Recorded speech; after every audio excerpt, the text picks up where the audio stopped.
네, 안녕하세요.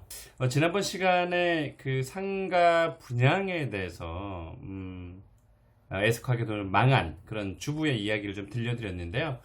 원래 제가 창업 컨설팅을 하는 사람이라 이 창업에 관련된 이야기를 좀 해드려야 되는데 우연치 않게 어떻게 또 상가 분양에 대해서 말씀을 좀 드리면서 이 동영상을 보신 분들이 상가 분양에 대해서 사기당하지 않는 법을 좀 더 얘기를 해달라. 이래서 오늘도 그 상가 분양에 대한 뒷이야기, 알려지지 않은 아주 비밀스러운 이야기를 한 가지 또 말씀드리려고 합니다.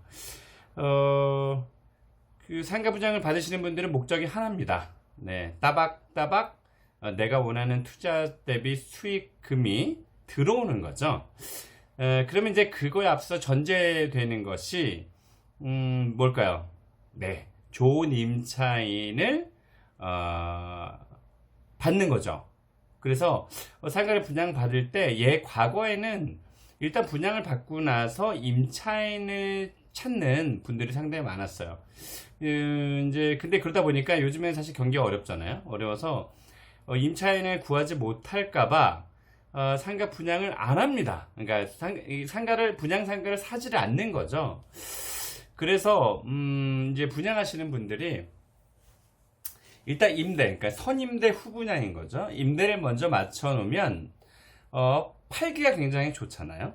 그래서 공실들이 굉장히 많으니까 일단 분양하시는 분들마다 무조건 임차인을 발굴을 해서 임차인과 계약을 한 다음에 월세가 이분들이 이제 월세를 정하잖아요. 월세를 정해놓고 그 월세에 맞는 그 월세만큼의 상가 분양가대로 파는 거죠. 가령 상가 그 투자 대비 수익률이 연 4% 정도로 우리가 가정했을 때 300만 원 정도, 월 300만 원 정도를 받으려고 하면 9억 정도가 됩니다. 네, 건물이 한 9억 정도 값어치가 된다는 거죠. 연 4%로 하면 월 300만 원 정도 받으려면 9억을 투자하는 거예요. 그럼 분양 상가가 이제 9억 정도가 되는 거죠. 그래서 한 300만 원 정도의 월세를 받는다라고 하고 그리고 계약을 합니다. 다시 말씀드리면 일단 상가가 비어 있으니까 어떻게든 임차인을 맞춰 놓고 임차인이 계약을 해 놔야 이 상가를 사는 분들이 안정감을 갖고 당연히 상가 분양을 받을 거 아니에요.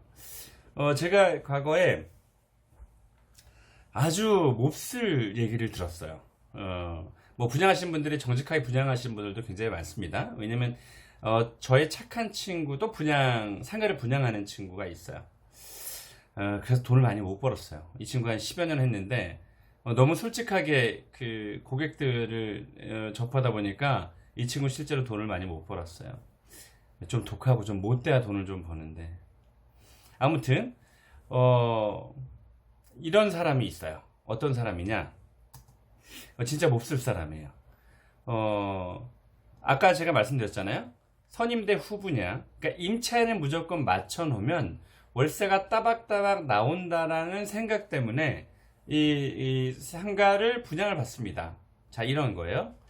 자기 아는 사람을 동원을 해서 상가 임대차 계약을 합니다. 상가 임대차 계약을 해요. 월세 300만 원 정도로 하고 임대차 계약을 쓰는 거예요. 그럼 어떻게 되냐면 일단 임차인이 들어왔잖아요. 그러니까 가상의 인물이 들어온 거죠. 실제 임차인이라기보단 이들이 엮어놓은 임차인이 들어온 거예요.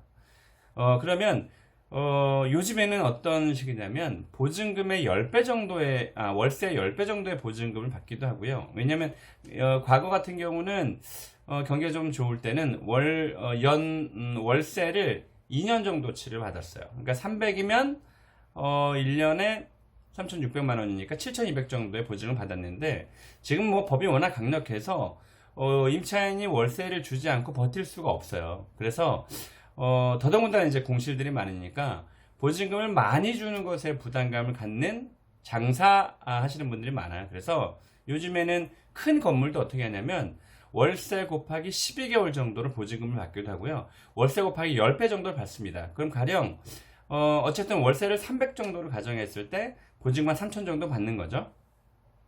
3천을 300에 임대차 계약을 합니다. 그리고 이 사람들 대충 뚝딱뚝딱 고깃집 하나를 만들어요. 그러면 고깃집 뭐 한 20평 정도, 뭐 한 30평 정도면 대략 뚝딱뚝딱. 그러니까 이 사람들은 진짜로 고깃집을 잘 하려고 인테리어를 하는 게 아니라 대충 구색만 맞추는 거예요. 그러니까 장사하는 사람처럼. 그래서 뭐 2, 30평이면 고깃집 하시는 분들은 아시겠지만 대략 그냥 뭐 중고 물품 쓰고 뭐 이러면 한 5, 6천만 원이면 충분히 만들 수 있습니다. 그러면 5, 6천만 원 정도 들잖아요. 그리고 어쨌든 간에 뚝딱뚝해서 간판 달고 장사를 하는 것처럼 합니다. 실제 장사도 합니다. 왜냐면 월세를 내고 돈을 벌어야 되니까. 그랬을 때에 일단 임차인이 들어왔기 때문에 이 상가를 분양받으려고 하시는 분은 임차인이 들어왔어요. 월세가 300이에요. 그러면 9억 정도 값어치가 된다고 말씀드렸잖아요.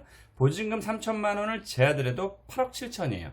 그러니까 결국 한 9억 정도가 되는 거예요. 그럼 300만 원의 임차인이 들어왔기 때문에 매달 이분들은 월세를 300을 꼬박꼬박 받는 거죠. 그럼 연 4%, 9억을 투자했을 때 연 4%의 수익률이 나오는 거예요. 저라도 혹할 것 같아요. 계약을 합니다. 그리고 이분들 뭐 장사에서 정말 잘 되면 계속 할 수 있겠지만 실제로 그 상권 자체가 이 가게가 월세를 300을 내고 수익이 날 수 없는 그런 상권일 경우가 있잖아요. 실제로 그랬어요, 거기는.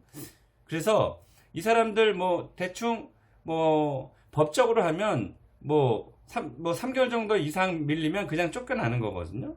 그러면 3개월, 4개월 월세 내지 않습니다. 그냥 대충 장사하는 거죠. 월세 내지 않아요. 그러면 임대인은 법적으로 따지면 이 사람을 내보내야 되는데 주변에 보니까 공실이 굉장히 많아요. 이 사람 내보낼 수 있을까요? 못 내보내요. 그냥 최악의 경우에 보증금이 깔 때까지 그냥 월세를 안 내도 그냥 진짜 빌다시피 해서 어떻게 우리 가게에 좀 있어 달라고, 임차 기간을 좀 지속을 시켜 달라고, 장사 잘해 달라고 무릎 꿇고 빌 수밖에 없는 상황이에요. 이분도 어떡할까요? 여러분들 눈치채셨겠지만 이 분양하는 사람이, 이 나쁜 사람이 가상의 인물을 동원을 해서 그러니까 분양이 안 되니까 가상의 인물을 임대차 계약을 하는 거예요. 쉽게 얘기해서 이 사람이 뭐 진짜 시설비 한 5, 6천만 원 까먹었다 라고 하더라도 이게 9억에 분양을 쳐야 되는데 9억에 분양할 사람이 없으니 한 7억 정도에도 팔아야 되는 건데 이 사람들 뭐 한 6천만 원 뚝딱뚝딱 하고 나서 결국 9억에 팔았으면 8억 4천만 원 정도에 판 거예요. 이 분양하신 분이 이득인 거죠. 그리고 실제로 이게 만약에 월세가 300에 안 나갈 상권이었으면 만약에 200만 원이라고 가정했을 때 이거 역산을 하잖아요. 그럼 기대 수익률 4%면 2억을 받았을 때는 연 2,400만 원이니까 2,400만 원 나누기 0.04를 하면 이게 한 6억 정도 나옵니다. 분양가가 6억 정도 되는 거예요.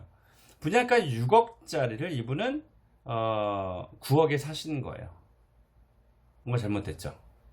그래서 제가 여기서 드리고 싶은 말씀은 선임대를 했다고 하더라도 예를 들면 선임대의 월세가 내가 기대하는 수익률이 나왔다고 하더라도 덜컥 상가를 분양받으시면 안 된다는 뜻이에요. 분양하시는 분들이 전부 다 짜고 치는 고스톱을 하는 건 아닙니다. 오해하시면 안 되고요.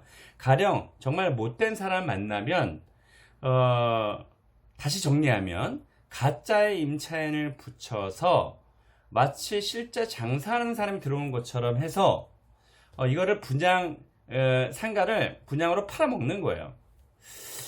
뭔가 잘못된 거죠. 그래서 이 상가를 분양받을까 말까를 고민을 어디서 하는 거냐면 임차인이 들어왔다고 해서 분양을 받는 게 아니라 이 상권이 진짜 이 월세 300을 받을 수 있을 것인가, 내가 그래서 9억을 투자할 값어치가 있는가를 먼저 진단하고 판단한 다음에 상가를 분양을 받으시는 겁니다.